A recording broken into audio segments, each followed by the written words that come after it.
Di tanah Majapahit yang megah, seekor makhluk berkepala kerbau menghancurkan segalanya.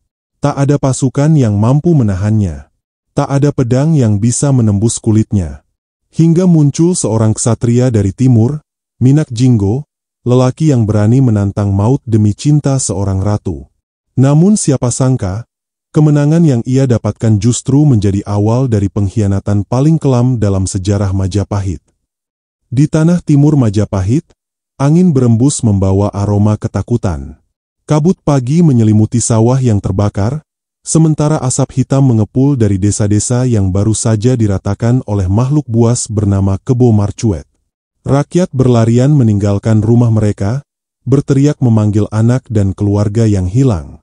Kebo Marcuet, sosok mengerikan bertubuh manusia namun berkepala kerbau, berjalan di tengah kehancuran sambil tertawa bergemuruh. Ia tak kenal ampun.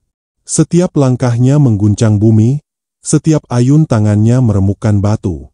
Tak ada pedang yang mampu melukai kulitnya, tak ada panah yang bisa menembus dagingnya.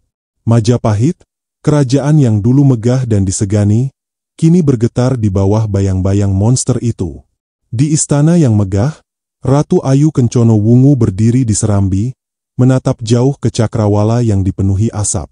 Gaun sutranya berkilau diterpa cahaya senja, namun wajahnya pucat menahan duka. Ratu yang terkenal cantik, anggun, dan berhati bijak itu kini dilanda kegelisahan yang tak pernah ia rasakan sebelumnya. Para prajurit yang ia kirim untuk menghadapi Kebo Marcuet tak satu pun kembali hidup. Ia telah memanggil para empu, pendeta, dan tabib sakti, namun tak ada yang mampu memberi jalan keluar. Apakah ini kutukan para dewa? Gumamnya lirih, matanya berkaca-kaca. Di balik keanggunan seorang ratu, tersimpan beban seorang pemimpin yang harus menyelamatkan rakyatnya dari kehancuran. Hari berganti hari, dan keadaan Majapahit semakin memburuk. Suara genderang perang kini digantikan oleh ratapan duka. Lumbung-lumbung pangan habis terbakar, sungai-sungai berubah merah oleh darah para prajurit. Di alun-alun, para panglima yang tersisa menundukkan kepala, tak sanggup menatap sang ratu yang kini hanya bisa menggenggam harapan tipis. Bayangan kejayaan Majapahit memudar, digantikan rasa takut yang menjalar hingga ke jantung ibu kota. Namun di balik kesedihan itu, Kencono Wungu menolak menyerah. Ia tahu, kerajaan yang besar tidak boleh runtuh hanya karena satu makhluk. Ia harus menemukan jalan, meski itu berarti mempertaruhkan segalanya. Dalam sidang agung yang digelar di balairung istana, suara sang ratu menggema lantang, memecah kesunyian.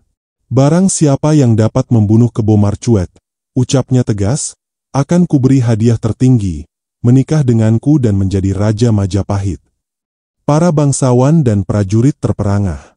Sayembara itu bukan hal kecil, itu janji dari seorang ratu. Suasana menjadi riuh, semua orang membicarakannya. Banyak yang ingin mencoba, tapi tak sedikit pula yang gentar menghadapi makhluk sekuat Kebo Marcuet. Meski begitu, keputusan sang ratu sudah bulat. Ia rela menukar mahkota dan kehormatan demi menyelamatkan rakyat dan tanah airnya. Berita sayembara itu menyebar dengan cepat, menembus hutan, lembah, hingga pesisir timur Jawa. Di Blambangan, sebuah wilayah yang terkenal dengan kesaktiannya, kabar itu sampai ke telinga seorang adipati muda bernama Bre Wirabumi, yang dikenal dengan gelar Minak Jinggo. Ia mendengarnya sambil tersenyum tipis, matanya menyala seperti bara api. Ia tahu ini adalah kesempatan besar, bukan hanya untuk menunjukkan keberaniannya, tapi juga untuk menaklukkan hati sang ratu yang masyhur kecantikannya. Di dalam dadanya berkobar semangat juang dan sedikit ambisi. Jika takdir memanggilku, gumamnya, aku akan menjawabnya dengan darah dan kehormatan. Maka tekad Minak Jinggo pun bulat, ia akan berangkat ke medan laga dan menantang maut demi nama Majapahit dan cintanya pada Ratu Kencono Wungu. Minak Jinggo bukan sembarang adipati. Ia adalah lelaki berjiwa api, dikenal dengan keberanian yang melampaui batas manusia. Tubuhnya tegap, kulitnya legam keemasan, dan sorot matanya tajam bagaikan elang pemburu. Di Blambangan, namanya disegani, bukan karena kekejamannya, melainkan karena keadilannya. Namun di balik ketegasan itu, tersimpan kerinduan akan kejayaan dan cinta yang belum pernah ia miliki. Saat mendengar nama Ratu Kencono Wungu disebut dalam sayembara, hatinya bergetar. Bukan hanya karena hadiah tahta, tetapi karena bayangan sang ratu yang disebut-sebut secantik rembulan. Ia bertekad, dirinya akan menjadi lelaki yang menundukkan makhluk buas itu dan menjemput cinta sang ratu di istananya. Namun, tekad itu bukan tanpa beban. Di malam yang sunyi, Minak Jinggo termenung di atas menara kayu belambangan. Angin laut berhembus membawa aroma garam dan suara ombak menghantam karang. Ia memejamkan mata, membayangkan wajah sang ratu yang belum pernah dilihatnya. Apakah cinta bisa tumbuh dari darah dan pertempuran? Gumamnya lirih. Tapi ia tahu, jalannya sudah ditentukan. Ia tidak bisa mundur. Demi kehormatan, demi nama belambangan, dan demi ratu yang kini bersemayam dalam pikirannya, ia akan melangkah menuju medan maut. Di hatinya tersimpan semangat seorang ksatria, yang akan membuktikan bahwa cinta dan keberanian adalah dua kekuatan yang tak terpisahkan. Malam itu, ia bersiap. Di hadapannya, terbentang senjata pusaka peninggalan leluhur, Gadha Wesi Kuning. Tongkat besi itu bersinar keemasan, konon ditempa dari logam langit yang jatuh ke bumi. Dengan senjata itu, Minak Jinggo pernah menundukkan Raja Jin di Gunung Raung. Ia berlutut, memohon restu kepada leluhur dan para dewa penjaga tanah belambangan. Cahaya bulan menimpa wajahnya yang gagah, memantulkan keyakinan yang tak tergoyahkan. Di luar, pasukannya bersorak memberi penghormatan, namun ia tahu, pertarungan ini bukan hanya milik prajurit, melainkan takdir antara dua kekuatan besar, manusia dan makhluk kegelapan. Keesokan harinya, di padang luas yang menjadi saksi banyak peperangan, Minak Jinggo berdiri tegak menunggu datangnya Kebo Marcuet. Udara pagi terasa berat, seolah bumi menahan napas. Tiba-tiba, dari kejauhan terdengar suara dentuman langkah kaki raksasa. Tanah bergetar. Burung-burung beterbangan panik. Kebo Marcuet muncul dengan mata merah menyala, napasnya membara seperti api. Siapa manusia yang berani menantangku? Raungnya menggema menembus langit. Minak Jinggo menatap tanpa gentar, lalu menjawab dengan suara tegas. Akulah Bre Wirabumi, Adipati Belambangan. Aku datang bukan untuk mati, tapi untuk mengakhiri terormu. Pertempuran pun meledak seketika. Suara benturan logam melawan kulit baja terdengar memekakan telinga.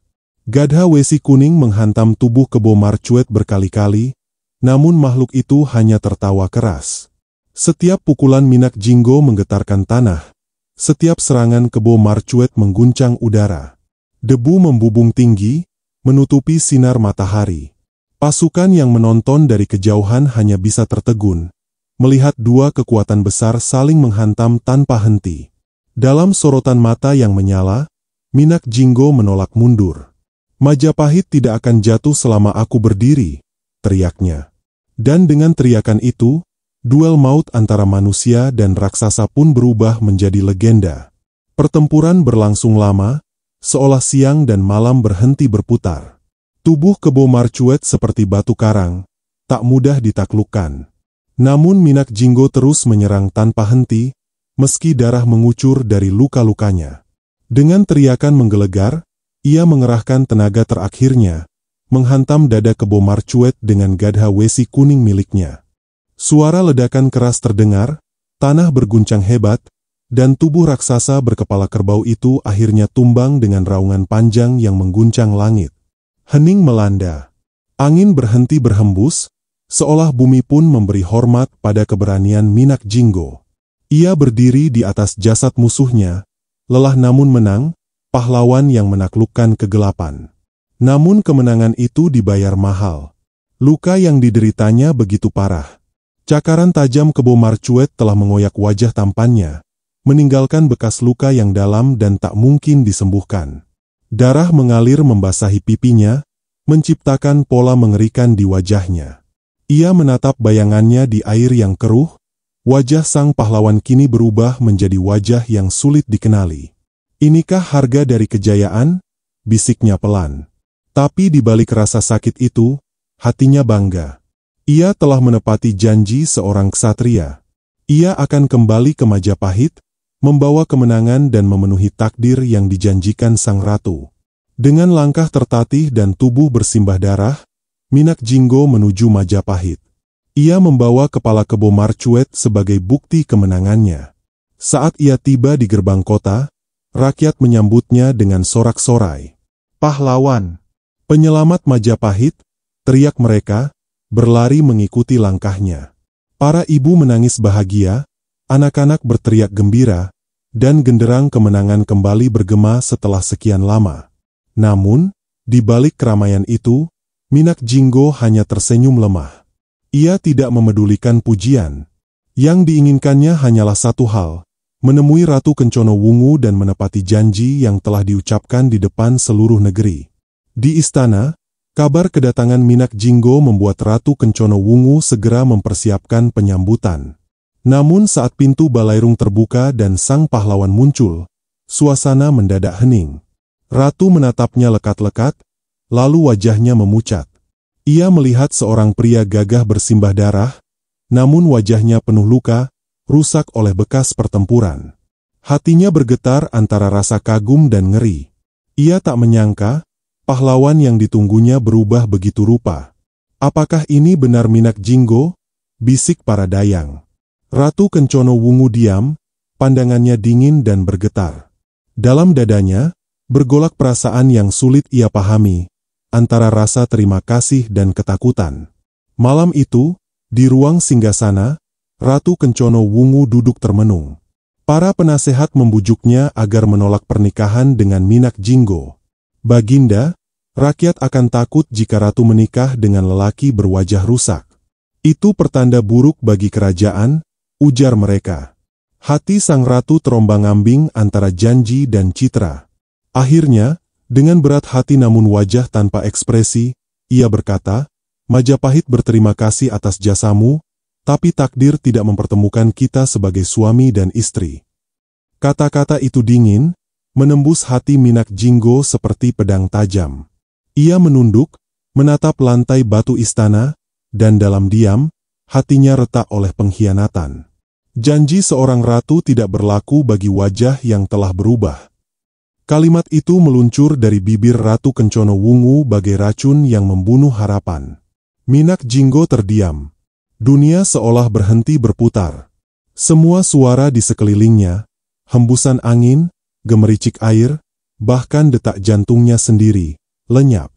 Yang tersisa hanya gema kata-kata itu di kepalanya. Ia menatap sang ratu dengan mata yang bergetar antara sedih dan marah. Dalam benaknya terlintas semua luka, darah, dan penderitaan yang ia lalui demi kerajaan ini. Ia telah mempertaruhkan nyawanya, namun yang ia terima hanyalah penolakan. Ia bukan hanya kehilangan cinta, tetapi juga kehormatan. Darah mendidih di tubuh Minak Jinggo. Ia menggenggam gadha wesi kuning begitu erat hingga tangannya berdarah. "Apakah pengorbananku tidak berarti apa-apa?" teriaknya, membuat para prajurit istana mundur ketakutan. Ratu Kencono Wungu menatapnya tanpa bicara, namun matanya menyiratkan rasa bersalah yang tak terucap. Minak Jinggo menunduk, menahan amarah yang menggelegak di dadanya. Namun setiap detik ia mencoba menenangkan diri, rasa sakit itu justru berubah menjadi bara yang menyala-nyala. Ia sadar, cinta yang tulus telah berubah menjadi penghinaan. Dan dari sanalah lahir amarah seorang pahlawan yang dikhianati. Dengan langkah berat namun penuh tekad, Minak Jinggo meninggalkan istana Majapahit malam itu. Bulan memantulkan sinar pucat di wajahnya yang luka, seolah langit ikut berduka. Di depan gerbang kerajaan, ia berhenti, menatap ke arah istana untuk terakhir kalinya. Jika kata ratu adalah dusta, maka darah Majapahit akan menjadi saksi, ucapnya dengan suara bergetar namun tegas. Angin membawa sumpahnya menembus malam, menggema di lembah dan hutan. Ia bersumpah akan menuntut balas, bukan karena cinta, melainkan karena kehormatan yang diinjak oleh janji palsu. Malam itu, lahirlah Minak Jinggo yang baru, bukan lagi pahlawan, melainkan badai pembalasan. Kabar pengkhianatan itu menyebar cepat ke Blambangan. Rakyatnya murka mendengar tuannya dipermalukan. Dalam waktu singkat, Blambangan berubah menjadi lautan pasukan. Obor-obor menyala di malam hari, genderang perang dipukul tanpa henti. Minak Jinggo berdiri di menara batu, menatap ke arah barat tempat Majapahit berada. Mereka menolak pahlawan, maka biarlah mereka berhadapan dengan amarah, serunya lantang. Di bawah benderanya yang hitam, pasukan Blambangan bersiap menyerang. Ratusan prajurit bersenjata, para pendekar, hingga makhluk gaib penjaga gunung bersatu di bawah komandonya. Langit pun tampak merah, seolah ikut menyaksikan api dendam yang tak dapat dipadamkan. Fajar menyingsing di atas Majapahit. Dari kejauhan, asap tebal membubung, pasukan Blambangan datang seperti badai hitam. Suara perang menggema, menandai pecahnya perang besar antara Blambangan dan Majapahit. Pedang bertemu pedang, tanah bergetar oleh langkah ribuan pasukan. Di tengah kekacauan itu, Minak Jinggo maju dengan gadha wesi kuning di tangan. Matanya menyala penuh kebencian dan kesedihan. "Ini bukan perang untuk cinta," teriaknya, "ini perang untuk harga diri." Dan sejak hari itu, sejarah mencatat perang berdarah yang mengguncang dua kerajaan besar. Kisah tentang cinta yang berbalik menjadi kutukan. Tentang pahlawan yang dikhianati oleh ratu yang ia selamatkan sendiri.